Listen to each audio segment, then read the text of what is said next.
आप सरकार से क्या उम्मीदें रखते हैं, चूँकि अब नई सरकार बन गई है, सरकार से क्या कुछ मांग है आप लोग की? कि क्या भाई, चाहे गैस चाहिए, अब क्या है कि मतलब कुछ भाई नहीं चाहेगा, सबको मिला, मतलब वास मिल गया है, हमको कुछ नहीं मिला है। चलिए, वाकई कड़वी सच्चाई है। हमारे सहयोगी देवेंद्र कुमार पांडे खुद इस वक्त हमारे साथ जुड़ गए हैं सिंगरौली से।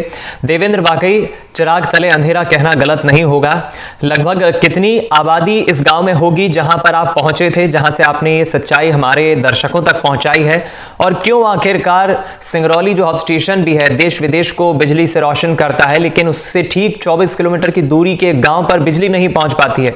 लोगों की परेशानी, ग्रामीणों की परेशानी तो बहुत होती ही है, लेकिन इसके पीछे क्या कारण है और कितनी आबादी होगी? दीपक, ये बिल्कुल बात सही है कि सिंगरौली को प्रदेश की ऊर्जाधानी के नाम से जाना जाता है, और सिंगरौली में जो बिजली बनती है वो देश ही नहीं बल्कि विदेश को भी रोशन करती है। लेकिन सिंगरौली की अगर हम बात करें, सिंगरौली के अधिकतर जो गांव है वो कहीं ना कहीं उस गांव में अंधेरा कायम है, यानी गांव में बिजली नहीं पहुंची है। हालांकि कागजों की अगर बात करें तो सरकारी कागजों में बिजली जरूर पहुंच गई है।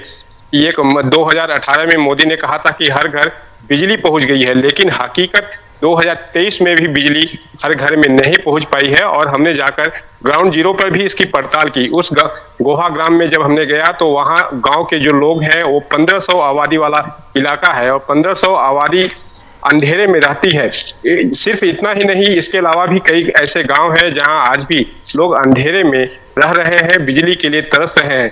लोगों का कहना था कि हमने बिजली आज तक देखा ही नहीं है। पीढ़ी दर पीढ़ी उनकी अंधेरे में, यानी लालटेन के सहारे उनकी जिंदगी गुजर बसर हो रही है। और जो बच्चे हैं, छोटे छोटे, आप मासूम बच्चे, तस्वीरों में आपने देखा होगा दीपक, कि किस तरह से अंधेरे में वो मतलब लकड़ी जलाकर वो पढ़ाई कर रहे हैं, लकड़ी के प्रकाश से। तो कहीं ना कहीं ये जो इस तरह की तस्वीरें हैं वो कहीं मानवता को भी शर्मसार करती है, क्योंकि एक मासूम बच्चा अगर इस तरह से, और खुले ठंड के मौसम में आप देख सकते हैं कि सड़क के किनारे बैठकर पढ़ाई कर रहा है। तो ये सरकार को एक इस गंभीर मसले पर ध्यान देना चाहिए। और ये जो बिजली विभाग के अफसरों की अगर बात करें तो हमारी उनसे बात भी हुई है, तो उनका साफ तौर पे कहना है कि बिजली तो हर घर, ऐसे बहुत से कम इलाके बचे होंगे जहां बिजली नहीं पहुंची है, लेकिन वहां भी प्रयास किया जा रहा है। सिर्फ इनका कागजों में जरूर प्रयास किया जा रहा है, कागजों में ऐसा कोई गांव नहीं है जहां सिंगरौली में बिजली नहीं पहुंची है। जी दीपक। दूसरी तरफ देवेंद्र, संक्षिप्त में यह भी बता दीजिए कि जो आसपास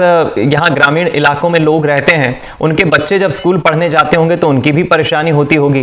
तो ऐसे में जो सरपंच हैं, क्या आपकी कभी उससे बात हुई इस मसले पर?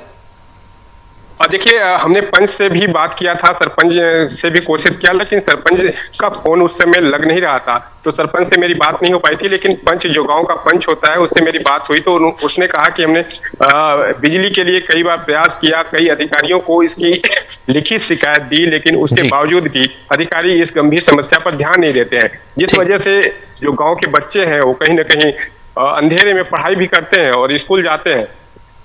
ये बेहद बड़ी दुखद बात है कि यहाँ पर अब तक बिजली नहीं पहुँच पाई है। उम्मीद करते हैं खबर हमने एनडीटीवी पर दिखाई है, ज़रूर जिम्मेदार इस पर कोई एक्शन लेंगे और बिजली पहुँचाएंगे ग्रामीणों तक। बहुत शुक्रिया आपका देवेंद्र, इस बातचीत के लिए। खबर पर हमारे साथ जुड़ने के लिए। इस बुलेटिन में इतना ही।